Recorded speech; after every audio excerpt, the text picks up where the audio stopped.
લ્યો હવે આ એક બુલડોઝર બાબા પણ બાકી રહી ગયા હતા ભાષણબાજી કરવામાં. જે રીતે એને નિવેદન આપ્યું છે દોસ્તો, આ વિડીયોને ખૂબ શેર કરજો. આસપાસમાં જો અંધભક્ત રહેતા હોય ને તો એમને પણ આ વિડીયો શેર કરજો. મને વિશ્વાસ છે કે સમગ્ર ભારત દેશની અંદર જેટલા પણ અંધભક્તો છે ને એને બધાએ રામ મંદિરમાં દાન તો નહીં આપ્યું હોય. એટલે આ યોગી બાબા શું બોલે છે સૌથી પહેલા તમે એને સાંભળો. और राम मंदिर में चंदा चोरी की बात वे लोग करते हैं जिन लोगों के जेब से एक पैसा भी राम मंदिर निर्माण के लिए नहीं निकला है. इनके दोहरे चरित्र को देश देख रही है, दुनिया देख रही है. तो साला बहुत नीच आदमी रहे. આ યોગી બાબાને મારે એટલું કહેવું છે કે ભાઈ તમારું એવું કહેવું છે કે જે લોકોએ રામ મંદિરમાં એક પૈસાનું પણ દાન નથી આપ્યું એવા લોકોએ ચંદા ચોરી વિશે કઈ બોલવું જ ન જોઈએ. કેમ ભાઈ ન બોલવું જોઈએ?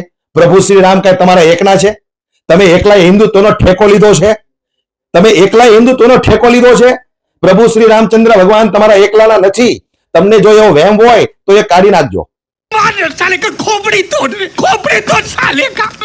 અને બીજું કે તમે એમ કહો છો કે ભાઈ જે લોકોએ દાન આપ્યું હોય એ જ લોકોને સવાલ કરવો જોઈએ, જે લોકોએ દાન નથી આપ્યું એવા લોકોએ સવાલ કરવો જ ન જોઈએ.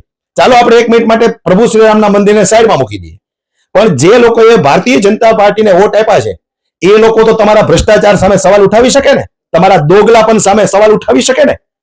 એ લોકો તો ઉઠાવી શકે ને કે ના ઉઠાવી શકે? પણ એવા લોકો જો સવાલ ઉઠાવે ને તો તમે એને પકડીને જેલમાં નાખી દો છો. ये बड़ी अच्छी बात कही आप. તમે એને પકડીને જેલમાં નાખી દો છો.